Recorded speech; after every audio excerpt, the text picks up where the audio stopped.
جب کوئی انصافور نہیں ہوگا تو ایک بیوی دوسرے کو برداشت نہیں کرے گی. ہمارا معاشرہ اس وقت اس پر چل رہا ہے.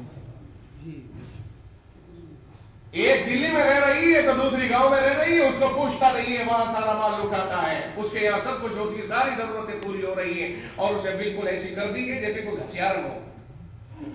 کیا ہے یہ؟ شریعت کے ساتھ کھلواڑ ہے ہمارا عمل.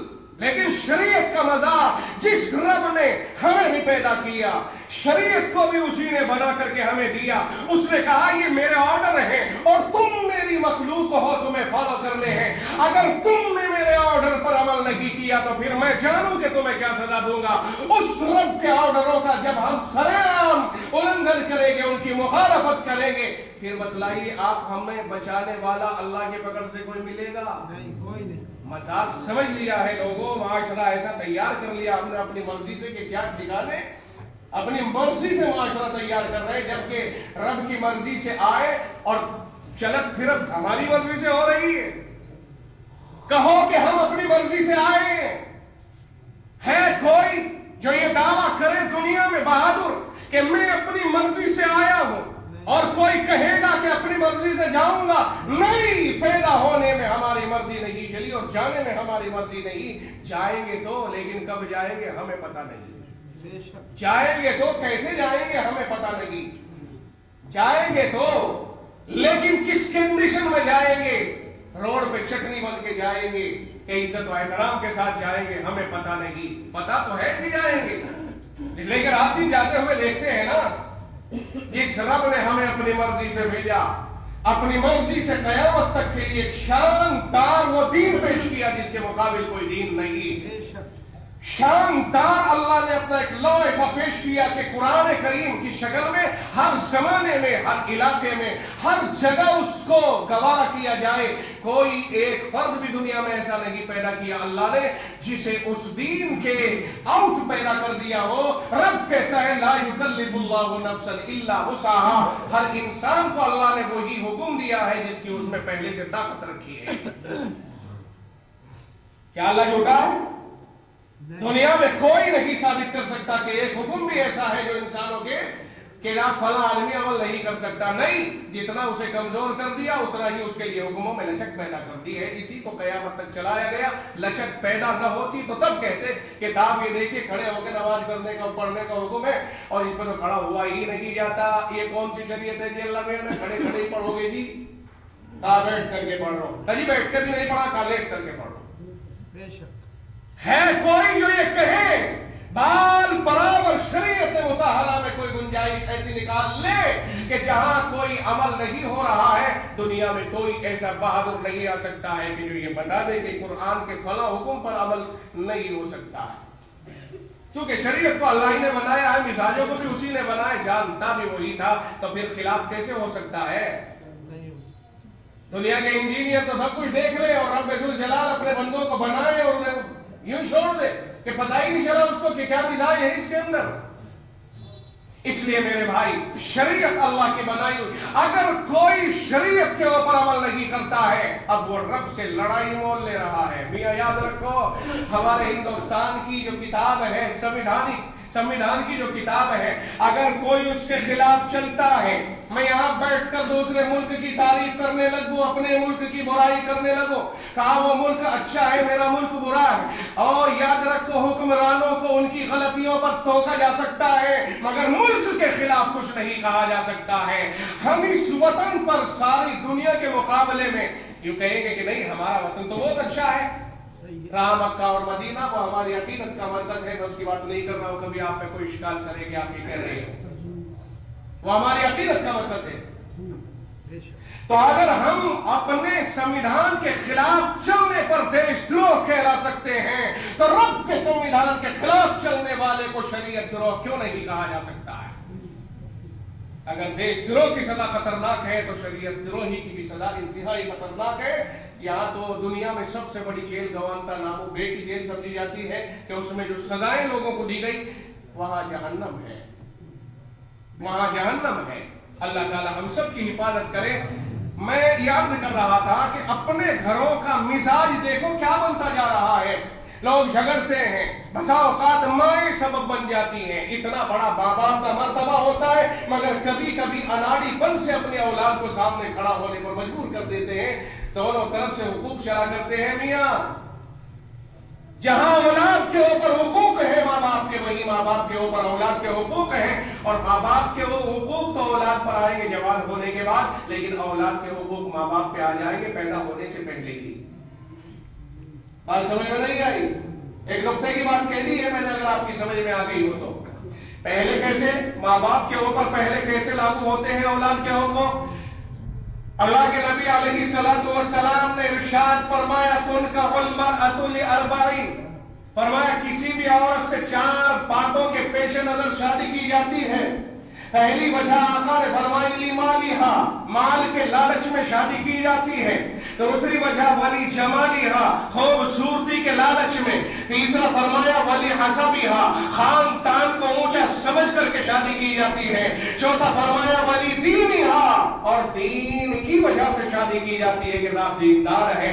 آقا نے چوتھے نمبر کے لیے فرمایا فاظفر بذات الدین تربت یداک، فرمایا ابو ہریرہ دیندار عورت سے شادی کر کے کامیابی حاصل کر لے۔ ارے بھائی حسن و جمال ڈھل جائے گا۔ آپ میں سے جو بوڑھے ہو گئے اپنے چہرے کو جب وہ جوانی میں دیکھتے تھے 18 سال کی عمر میں، 16 سال کی عمر میں، آج 80 سال کی عمر میں دیکھ کر کے آپ خود اپنے چہرے کو نہیں ملا کے پہچان سکتے ہو۔ آپ ہی کا تو چہرہ ہے، آپ اپنے چہرے کو آج کے چہرے پر ملائیں گے پہچان نہیں ہو پا رہی ہے۔ اور دنیا میں یہ خاندانی لڑائیاں کتنے دنوں کا ہے؟ کیا اگر کوئی خاندان میں ایک آدمی کچھ گڑبڑی کر دے پورے خاندان کو برباد کر دیتا ہے؟ چلے صاحب اس کی تو ماں فلاں کے ساتھ چلی گئی تھی، معذرت گئے خاندان، ہو گئے سارے رشتے بند۔ یہ مال ہے، مال تو مال تو آتی ہے، المال خادم ورائح، مال تو صبح کو آتا ہے تو شام کو جاتا ہے۔ اگر کوئی نوٹ جس کے اوپر آپ کے ہاتھ میں آ گیا، نہیں آپ کہہ سکتے کہ یہ نوٹ میرے پاس میں کل تک ٹھہرے گا، معلوم نہیں ابھی چلا جائے۔ چلتا چلا تھا، کبھی بھنگیوں کے گھر جاتا ہے، کبھی چماروں کے گھر جاتا ہے، کبھی چودھریوں اور فلانوں کے گھر جاتا ہے۔ یہ مال کہتے ہی اس چیز کو ہے، اور دولت کہتے ہی اس چیز کو ہے جو ایک ہاتھ پر قائم نہ رہے، ہاتھوں سے ہاتھوں میں اور ہاتھوں سے ہاتھوں میں جاتی رہے، اسی کو دولت کہا جاتا ہے۔ سمجھ میں آگے کہ نہیں؟ دولت فلاں بڑا دولت مند ہے، بڑے آئے دولت مند، دولت ٹھہرتی کہاں ہے؟ ٹھہری کبھی؟ جس گڈی کو آپ نے 50 سال 10 سال پہلے لیا تھا وہ ٹھہری ہے بھی؟ ارے وہ گڈی ادھر سے آئے، ادھر کو کھڑے ہیں مطالبہ کرنے والے، ادھر سے آیا پیمنٹ ادھر کو ہو گیا گیا۔ آپ مال کی بات کر رہے ہو، دولت کی بات کر رہے ہو؟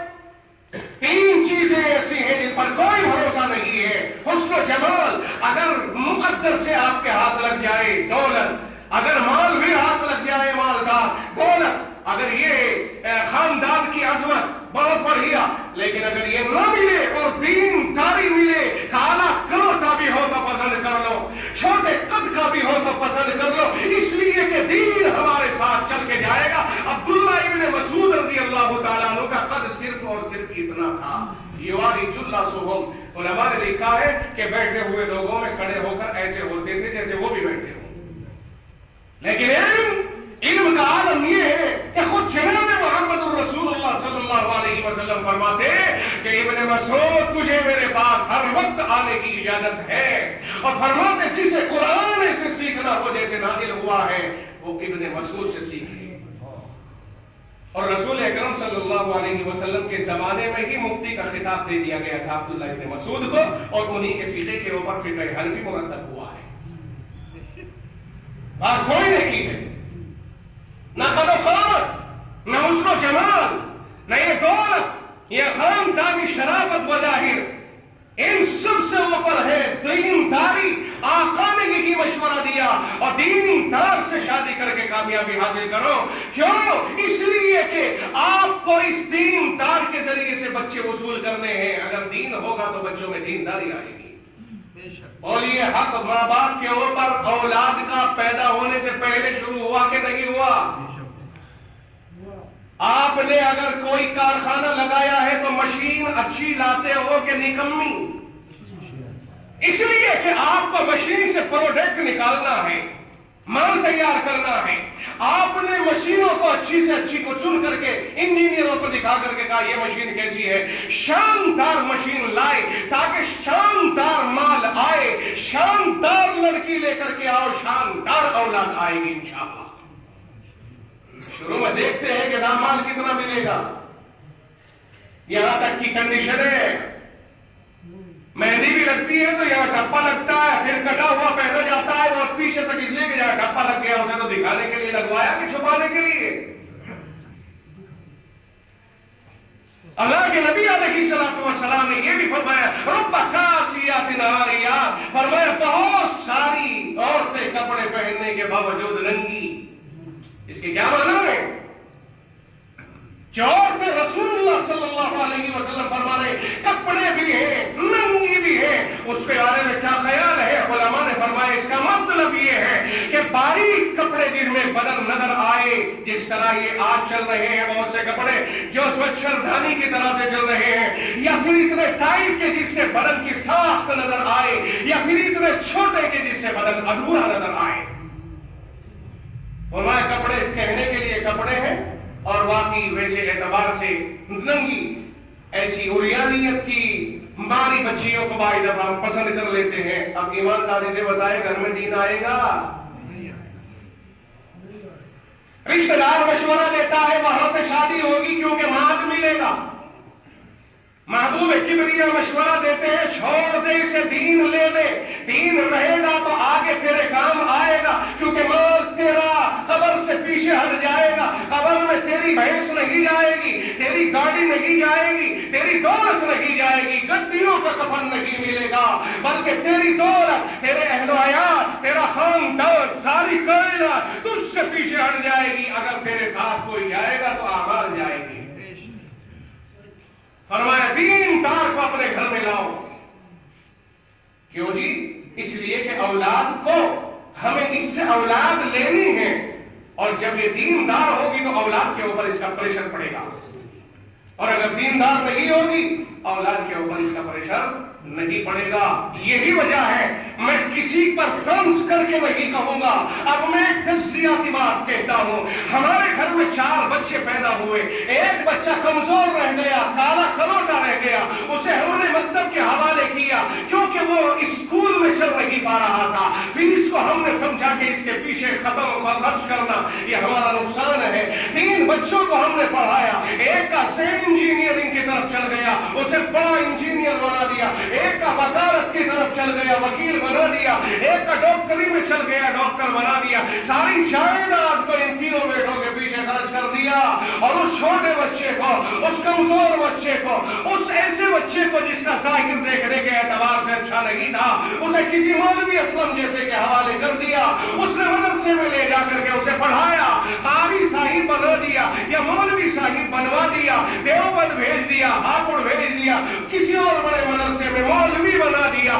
آج وہ باپ مر رہا ہے، 4 بیٹے حاضر ہو گئے ہیں، وکیل صاحب بھی موجود اور ڈاکٹر صاحب بھی موجود، انجینئر صاحب بھی موجود ہے۔ رب کی قسم دنیا نے دیکھا ہے جنازے کی طرف کو وہی بیکار بیٹا چلتا ہے جسے اس باپ نے بیکار سمجھ کے کسی مکتب کو دیا تھا۔